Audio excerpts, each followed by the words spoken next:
Well, I was actually born in Dayton, Ohio, because my hometown didn't have a hospital.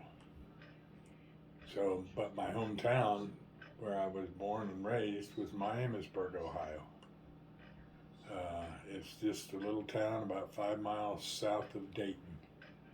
Everybody knows where that's at. And my full name is Earl Michael Shafer. What did I want to be when I grew up? I don't know.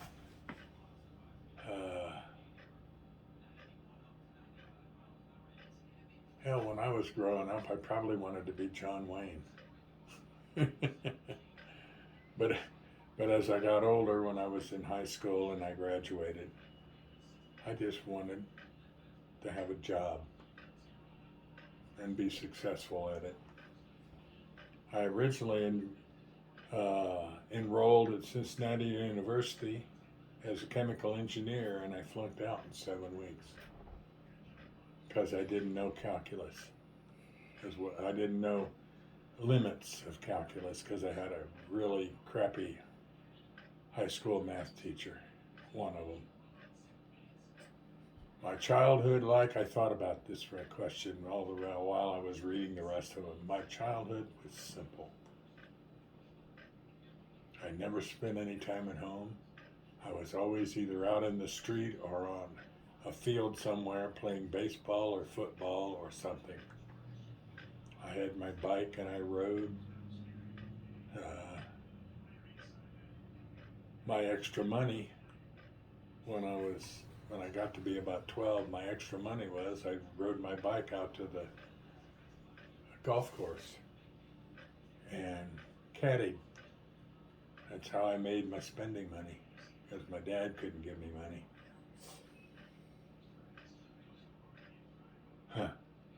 Then later I was a lifeguard at the pool my sophomore and junior summers. Where did I go to school? Well, I went to school in Miamisburg and graduated. Then after I flunked out of college, I went in the Air Force, and I went to school at the University of Maryland overseas. Got 22 and a half credit hours at the University of Maryland, and then when I came back, it all transferred to this college I went to, Wright State University. It was a brand new university. They had one building when I went there. And by the time I graduated, 3 years later, they had 4 buildings. Now they're a Division I school. In my high school, I was a football player and a nerd. Is that school still standing? No, they tore it down. Built a new one, clear outside of town. What brought you to Spearville? A failing marriage. My ex was cheating on me. I thought I could save the marriage by coming out here. Didn't work. But I'm not sorry I came to Spearville. Really am not. I grew up, the town I grew up in was a small town. Not small by comparison here. It was like 7,000. But I could ride my bike in any direction and run into a cornfield. Varying from, and we lived, the town was right beside a river. So I got used to humidity. Anyway, this place, Spearville's was a great place to raise kids, so I never regretted that. I took a 30% pay cut to come here. I went from 15,000 down to 10. What type of jobs have you worked at? Well, teaching. Summer jobs, I worked with the contractor. We did carpentry and concrete work. And then after I moved here, Fred Felkins taught me how to do sheetrock work. So I did sheetrock work for extra money because my ex-wife spent money faster than I could make it. Interesting stories. Let me answer the bucket list one first. What's on my bucket list? Right now at 82 is just to survive. A little bit longer. Good God, give me some more time. Interesting places and stories. How many hours you got for that one? Oh, me. Well, my interesting story started in the Air Force after I got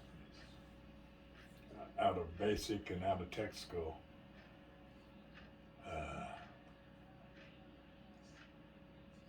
I went to Thule, Greenland, and went to Thule Air Force Base, which was a ballistic missile early warning site. We had a big dish. It wasn't a secret. But the Canadians had a office there, and they had a weather station at a place called Alert, which was only about 125 miles from the actual North Pole, and they flew resupply missions.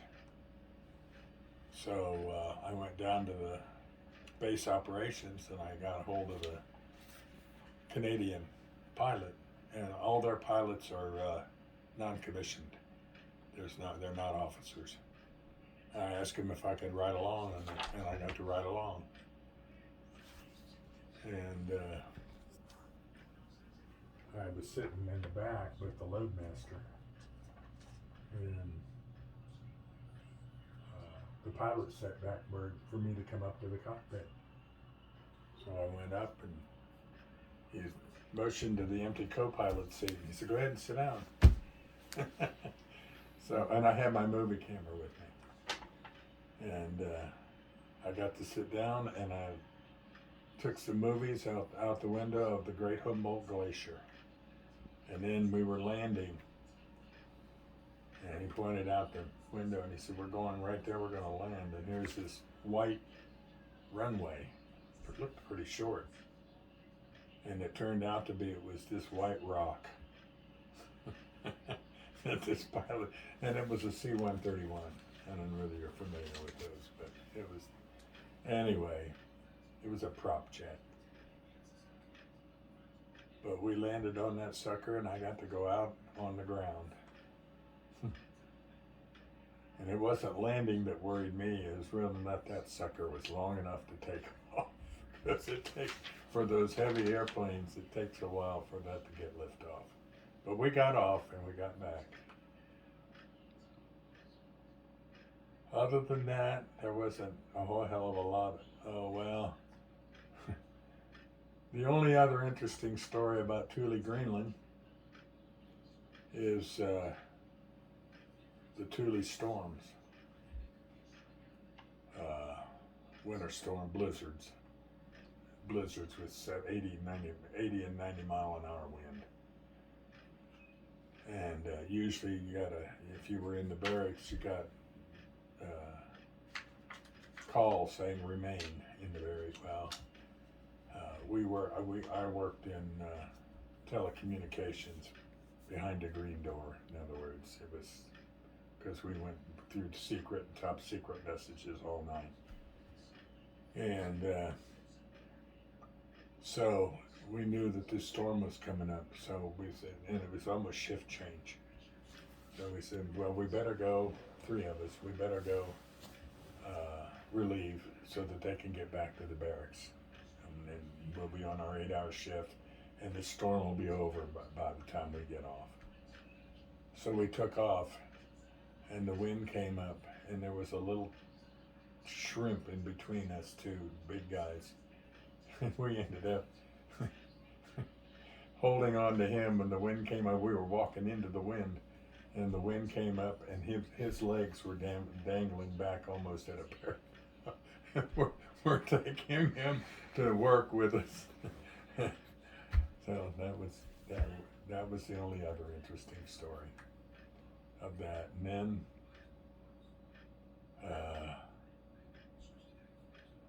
when it came time for reassignment, I asked to go to Germany, and I didn't get to go to Germany. And while I was in Germany, I got to go skiing in a little town above Salzburg, Austria, called Zellemsee. That's where I learned to hate Frenchmen, French women, French urban nights. Buddy and I were sitting in the dining room of our hotel, and we hear this English around the corner. We don't know who's around there. So we decided, we got up and paid our bill and went around the corner and then saying, hi. And this dude turns around, looks at us, and non parlez-vous français. Fuck you, bud. Bye. And excuse the language there.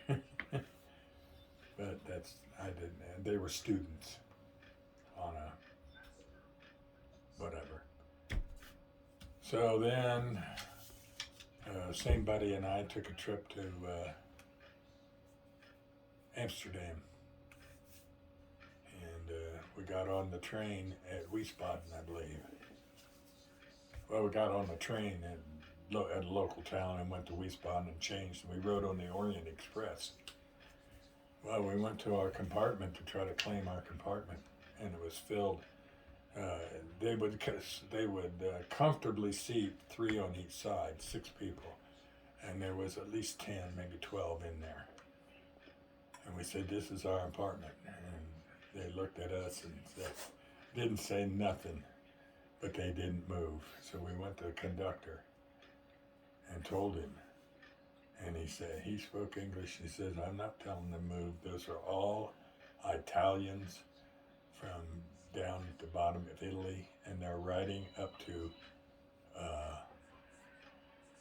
Utrecht, which is the last town in Germany before Holland. He said they're riding up to Utrecht, and he said, if you want them to move, you move them, but I wouldn't. So we ended up sitting on our suitcases in the train car right beside the frickin' toilet. So we got a good smell all the way to Utrecht. And then after Utrecht, we had our compartment. And I guess the only other interesting thing that happened then is I was in Germany there when President Kennedy was killed. I still have 3 of the Stars and Stripes that had articles about the assassination. I once Googled them. They aren't worth a lot of money or anything. Apparently a lot of people saved them.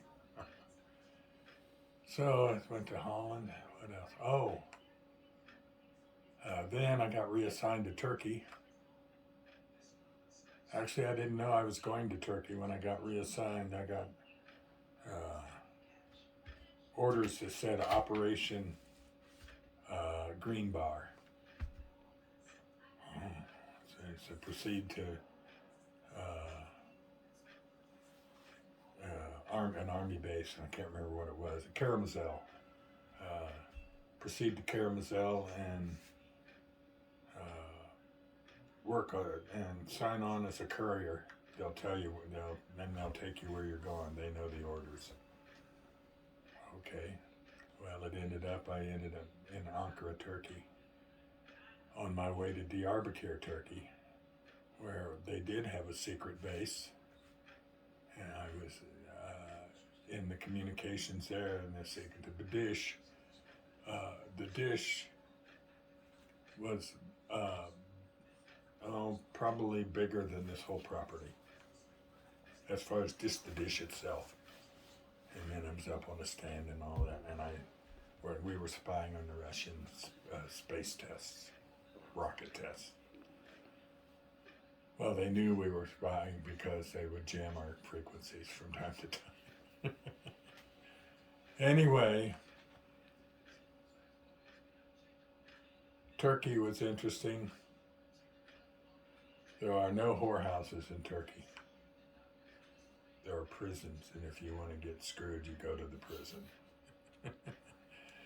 3 of us did one night, and after we got in the prison, we looked around a while.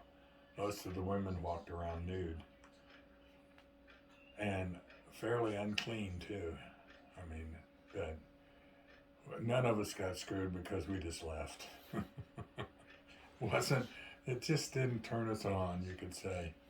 Well, after we left the prison and walked up, I would say probably about 50 yards, this one kid, I don't know where he came out of, where he was, but he was standing down there about, 10 yards from the gate of the prison, yelling, "Zig Zig Ataturk, Zig Zig Ataturk."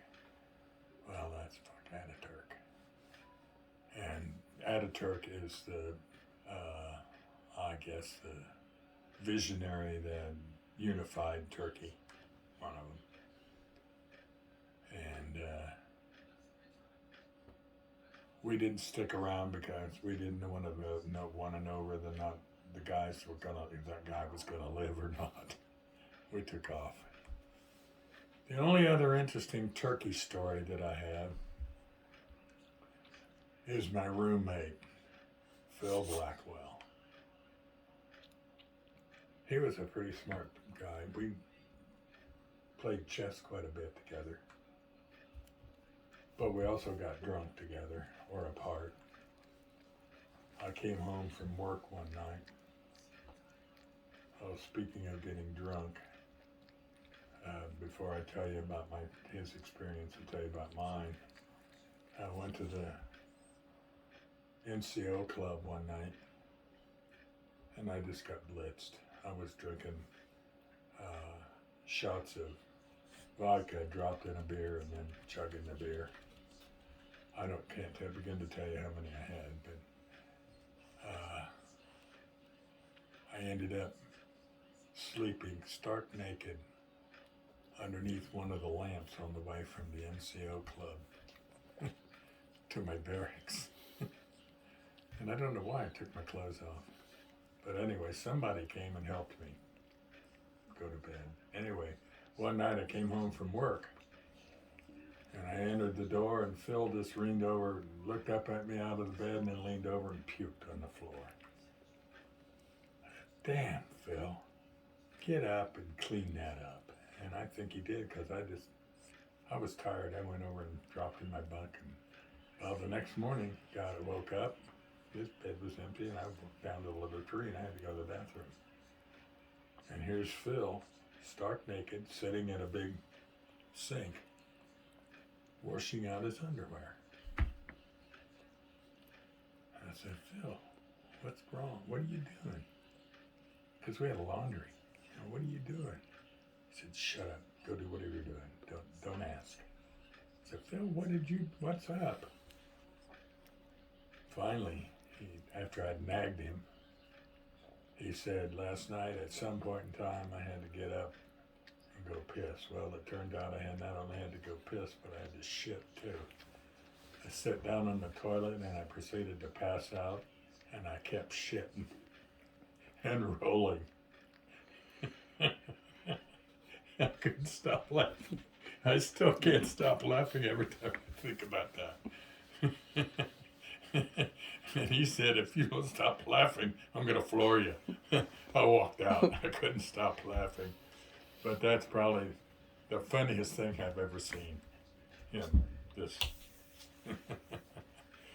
Anyway, that was Turkey. Um, I did have two $250 suits made while I was there. That only cost me $100 apiece, and I wore them for years after I graduated. After I got discharged, they were really, really good suits. They were made by some Chinese people or Asian somewhere, but they weren't made on the base. You went and got measured and you ordered, and then of course they taped you and to make sure your measurements. But I got some good suits over there. Then I went to my re-up interview with a first lieutenant there in Turkey. And I sat down and he said, "Do you want to re-up?" I said, "Well," I said, I wouldn't mind re-upping it, but I said, as long as I could go to a base this next time that has some sort of college or university, within driving distance where I could go to classes. And he said, "I don't give a shit what you want to do. Just tell me, are you re-upping or not?" And I let the top go off. I just looked at him and I said, "Lieutenant, you are one dumb son of a bitch. You don't know shit from apple butter about personal relations or what anybody wants. I could have you discharged." And I said, "I'll tell you what, why don't we go see the base commander right now?" And I started to get up. "Come on, let's go see the base commander. I'm going to tell him what you said." He shut up, sat down, and just looked at me. He said, "Do you want to re-up?" I said, "Hell no," and I walked out. And I didn't. I would have stayed in if he'd have given me any kind of reasonable expectation, because they couldn't at the time. They were extending everybody in my career field and sending them either to Saigon or Japan. But they had sent me isolated remote without an 18-month intervening period. So they could not extend me. So I was lucky because that was 1964. And that was, you didn't want to be going to Vietnam in 1964. And I didn't. But then I got on a aircraft and to come home, and we landed in Rome to deliver something to like the consul or something in Rome. So I got to see Rome from the air. I was not allowed to leave the airport itself, but we were only there for maybe an hour. But I did get to see the ruins and stuff from the air. And then we took off and landed in Athens, Greece. And we had an overnight in Athens, and we went to this bar. One of the guys I was on the plane with went to this bar because he had to deliver some sort of ring to one of the bar girls there that his buddy wanted to send. So I went, drank some beer. This girl sits down beside me, and I said, "I don't have enough money to give you any money or a drink." So she left, but she came back later, sat down. I said, "I still don't." She says, "I don't care." She says, "It's late. It's almost time to close. I can give my own drink." So she sat and we talked. She invited me to go out and sleep on the beach with her. But I had to be back at the airport and be ready to board the plane at 6:30 in the morning, and I just didn't think that I would make that. So I had to turn her down. She was a good-looking girl too, and she was interesting. When we just sit there and talk. And then then got back on and went to Turkey. Then on the way home, leaving Turkey, we landed in Paris. And the three of us just had enough money to go out. I did get up on the Eiffel Tower in Paris and saw the Royal Palace and the fountains. And of course got to see the Arc de Triomphe, you know, the normal stuff. And then we had read about a place in Playboy called Crazy Horse Saloon. So we found out, I think we got a taxi. The taxi took us to the Crazy Horse Saloon, and it was in the basement of a building. And you didn't get a table or a seat unless you tipped the maitre d', of course. When none of us had a lot of money. And we sat down, and the Crazy Horse Saloon is a really classy strip joint. And I mean classy. Well, we each had just enough money. That was the first $8 drink that I had ever made, and this is in 1964. It cost me $8 to have a scotch, or a Jack or a whiskey. I don't know if it was Jack or not, but my drink was $8. And what we should have done was pooled our money together and got a bottle of wine, but we weren't smart enough. But that was the last interesting story of my military career, the Crazy Horse Saloon. Other than that, places I've traveled, probably one I treasure more than any of them is one time Tom Barnes, when he was working at the service center down at Sublette, said, I've got to go to Washington, D.C. for a seminar on something. Would you like to go along, and then you can go visit places? I said, let me talk about it. So I asked, it was summer, and I said, Garrett, you want to go? Well, of course. So Garrett and I, Lisa just stayed here. Garrett and I went to Washington, D.C. with Tom. And we did all the places, the Pentagon, all the museums, the White House, Congress, the whole schmear in Washington. And thank you, Charlie, for biting. That's right. She wants some attention. Anyway, where am I? Okay, we're in Washington. I was going to tell you about something there. Oh, we're looking for stuff to do at night. We don't have anything too much scheduled, but Tom, the hotel personnel, the one for visitors, to tell them what things are going on at night, informed Tom about a thing with segways, where you ride segways around Washington, including going into the White House and so forth. And so we rode segways. It was about a 3-hour little tour.